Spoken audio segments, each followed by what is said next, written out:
Hi everyone, welcome to my channel. ఈరోజు మనం మడత కాజాలని తయారు చేసుకుందామండి. అది ఎలాగో చూపిస్తాను. ముందుగా మెజర్మెంట్స్ కోసం ఒక కప్పు తీసుకోండి. ఈ కప్పు మైదా తీసుకున్నానండి. కొంచెం సాల్ట్ వేసుకుందాం. ఇప్పుడు ఇందులోకి నెయ్యి వేసుకుందాం.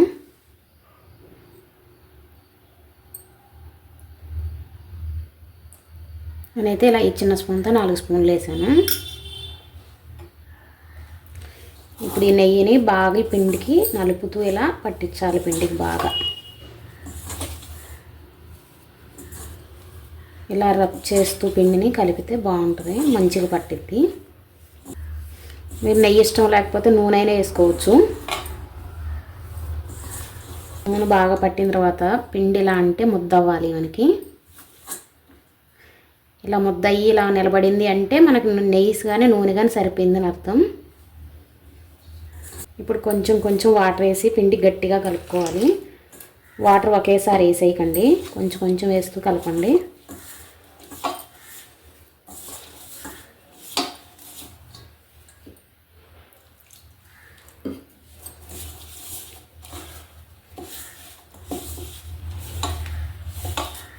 పిండిని ఇలా గట్టిగా కలుపుకోవాలి.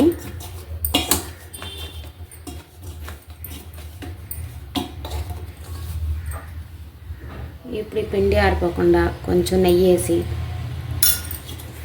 ఇలా కొంచెం నెయ్యి పట్టించేసి పిండికి దీన్ని ఒక 15 నిమిషాలు పక్కన పెట్టేసుకుందాం.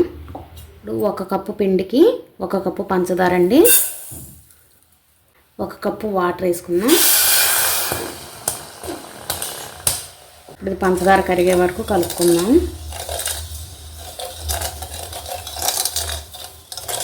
పాకం కరుగుతున్నప్పుడే 2 యాలక్కాయలు దంచేసుకుందాం. ఫ్లేవర్ బాగుంటుంది. మనకి పాకం ఎలా వండాలంటే గులాబ్ జామ్ పాకం కంటే కొంచెం ఎక్కువ రావాలండి.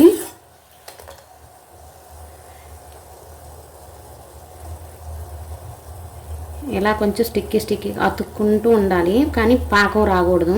తీగ పాకం లాంటిది ఏమి వద్దు. పాకం రెడీ అయిపోయిందండి మనకి. ఒకసారి మీకు చూపిస్తాను చూడండి.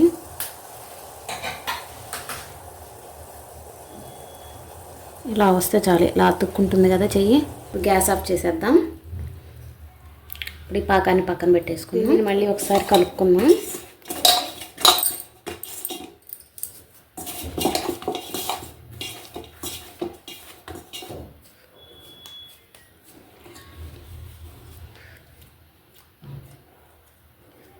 దీన్ని 3 భాగాలుగా చేసుకుందాం.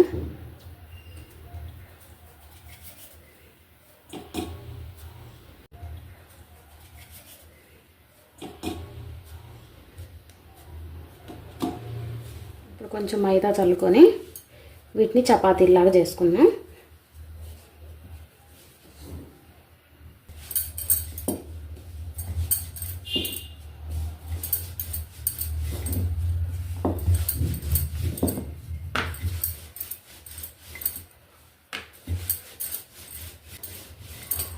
మీకు ఎంత పలసగా వీలైతే అంత పలసగా చేసుకోండి. చూసారా ఎంత పలసగా చేశానో?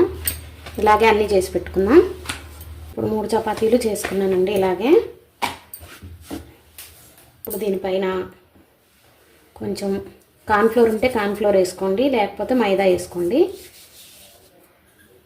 ఇలా వేసి కొంచెం నూనె కానీ నెయ్యి కానీ వేసి ఇలా చపాతీ అంతటికి రాయండి.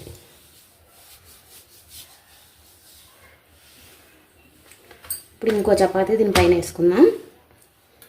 మళ్ళీ దీనికి కూడా అలాగే కొంచెం నూనె వేసి, నూనె కానీ నెయ్యి కానీ, మళ్ళీ కొంచెం కార్న్ఫ్లోర్ కానీ మైదా కానీ మీకు ఏది అవైలబుల్గా ఉంటే అది వేసుకోండి.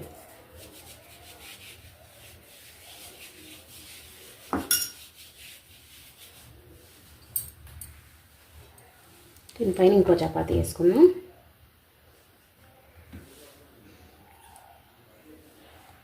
లాస్ట్ చపాతీ మీద కూడా కొంచెం నూనె, కొంచెం పిండి.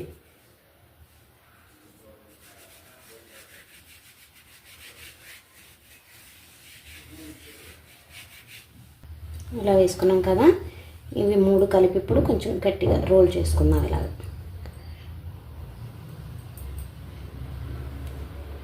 మరి గట్టిగా నొక్కొద్దు.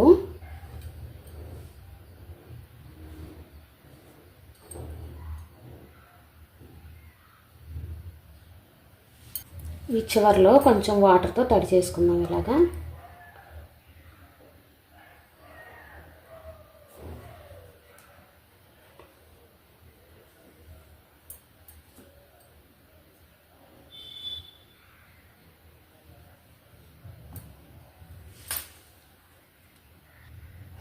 ఇలా చేసుకొని చాక్కి కొంచెం పిండి అద్దుకోండి, ఈజీగా కట్ అవుతుంది. ఇలా చివర్లు తీసేయండి. ఇప్పుడు అన్నీ సమానంగా కట్ చేసుకుందాం.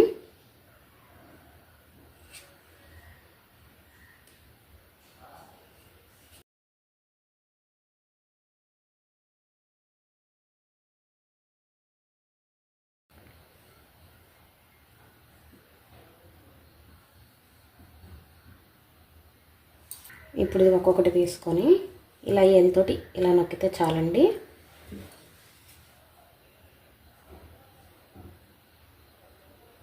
ఇలా కొంచెం ప్రెస్ చేయండి, నొక్కొద్దు. ఇవన్నీ అలాగే చేసి ఒక ప్లేట్లో పెట్టుకుందాం. అన్నీ ఇలా చేసి పెట్టుకున్నామండి. ఇప్పుడు ఆయిల్లో ఫ్రై చేద్దాం. డీప్ ఫ్రైకి సరిపడా ఆయిల్ పెట్టుకున్నాను.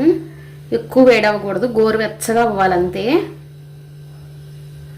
గోరువెచ్చగా అయిందండి. ఒక్కొక్కటి వేసుకుందాం.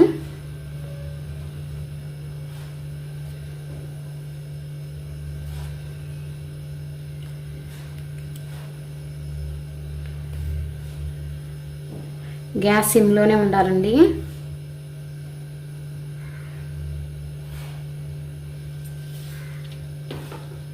కదిలించకూడదు, అవే కొంచెం కాలేక పైకి వస్తాయి. గ్యాస్ వరకు సిమ్లోనే పెట్టుకోవాలి. మనం ఫుల్ పెట్టేసి వేయించితే పైనంతా మాడిపోతాయి, పొరలు రావు, లోపల పచ్చిగా ఉంటుంది పిండి పిండిలాగా. అందుకని సిమ్లో పెట్టేసి వేసి అలా వదిలేయాలి. అవే పైకి వస్తాయి చూడండి. వాటంతటా అవే పైకి వచ్చేస్తున్నాయండి.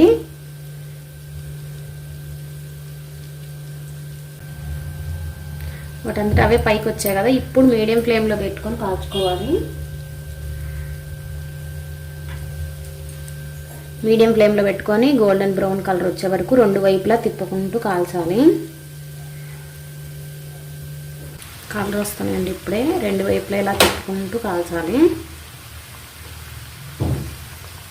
కలర్ వచ్చేసాయండి, తీసేద్దాం.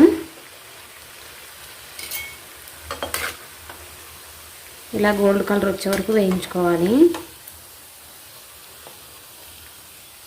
వేగిపోయినాయి. ఇప్పుడు ఇవన్నీ పాకంలో వేసేద్దాం.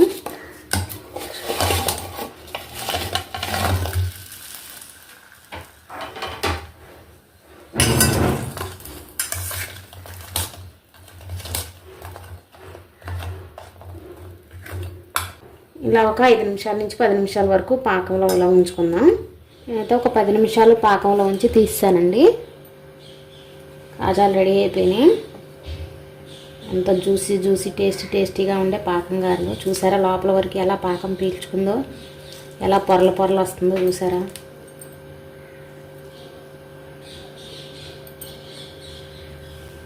మీరు కూడా ఇలా ట్రై చేయండి. ఎలా వచ్చాయో నాకు కామెంట్స్లో చెప్పండి.